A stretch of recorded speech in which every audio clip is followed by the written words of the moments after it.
So now we're going to move on and take a look at some of these questions.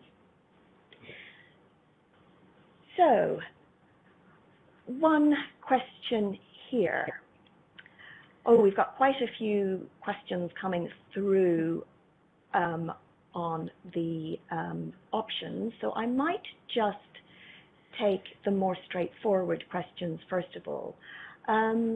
So first of all, does physical settlement mean I actually take metal through the LME?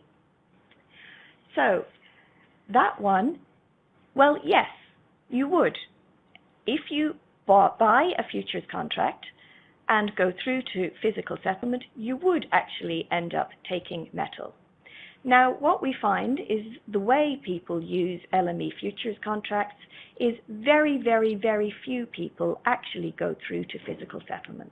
Indeed, less than 1% actually go through to physical settlement, because most people will close their futures position in order to capture the price movement rather than actually going through to physical settlement. We have a question here on options. Does one have to negotiate for different premiums for different lot sizes sold? Whenever you're asking for an option quote, so the option quote will depend on a number of factors, but the lot size really doesn't come into it, unless it's an extremely large trade or an extremely small trade. So if you are asking for an option which is a market parcel size, one which is comfortably executed by your broker, they will give you the same quote for a varying range of lot sizes. So it'll be a certain amount of dollars per ton, or it might be quoted as dollars per lot. If you wanted a very large size option, that might, or indeed a very small size option, small might get expensive because it's a bit of a nuisance. Large might get expensive because you're asking your counterparty to take on a lot of risk. So they may need to charge you more so that they can make sure that they can adequately get rid of your risk. So we also have another question. A GTC, good to cancel, is an option, isn't it? Now, that isn't actually an option. A GTC is an instruction that you would leave to someone who is executing an order for you. So it basically says, this is my instruction, and my instruction remains valid for you to carry it out until I cancel it. So it can be for buying futures or selling futures or buying options or selling options. But basically, GTC means this is my instruction and it is valid until I tell you otherwise. So it's more to do with how you're interacting with your broker rather than a feature of a particular instrument. We have another one here. What is the usual level of premium on options? What affects the amount of the premium? And actually that ties into another question, which is what is a typical premium for a copper bought option? Well, how long is a piece of string? There are quite a few things that go into pricing an option. If you download the LME app, so this is available from all the usual app stores, within that you'll find that there is a little option calculator. So you can start to play around and price. It's pretty rudimentary, but you can start to play around and price options for yourselves. The sort of things that influence the price of an option are the strike price, whether you're buying a call, whether you're buying a put, and also where is the current market. Because those three things will determine if that option already has value, and if it has value, how much value it has. Or it will tell you if the market has to move by a certain amount before the option will have value. So all of this will contribute to the price of that premium. Interest rates will also play a role, and also something called volatility. Now, volatility is very like the difference between insuring risky drivers and safe drivers.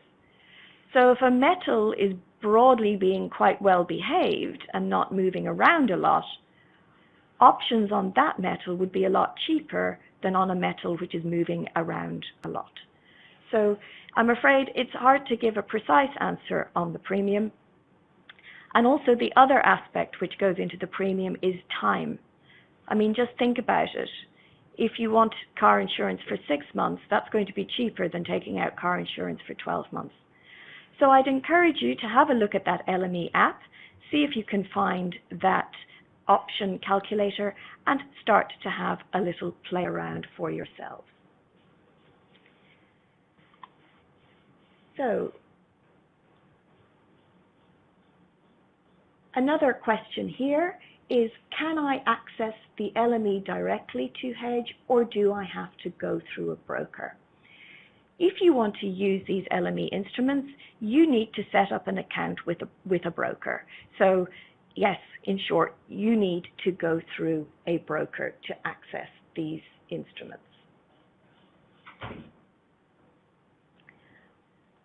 Seeing if we've got a few more here. Okay. Often market participants refer to futures prices in attempt to forecast physical prices. Is there a connection between the two which can be useful to project price trends? People do look at futures prices because they are a very helpful window onto the world of physical. As we've seen, many of those LME instruments are physically settled. And this is good because it means these futures prices tend to converge to the physical prices that we see in the underlying physical market. Now, I don't trade physical day in, day out. My background is a banking background, a financial background, so I don't conclude physical contracts, and I'm not talking to people active in the physical market day in, day out. That doesn't stop me getting a good handle on where metal is trading in the physical markets, because I can look at the LME prices, I can look at the LME forward curve, and that will give me a very good idea of where people are trading copper, aluminium, zinc, or tin, not just for immediate delivery, but delivery in 3 months, 6 months, 9 months, 12 months, 3 years even. So these are a good window in the world. So these are good information. So yes, people do look at these futures prices and use that to help inform their overall view of where they think metal prices may go. Because it is like a shortcut onto the physical world. It gives you an insight into what is going on in the physical world. So we have got one other one. What about hedging on average LME of 1 month buy futures? That is possible. The LME have futures contracts known as monthly average futures, so you would just use one of those monthly average futures. I think we seem to have about run out of time. So I'd like to thank all of you for taking the time both to register and to join us today.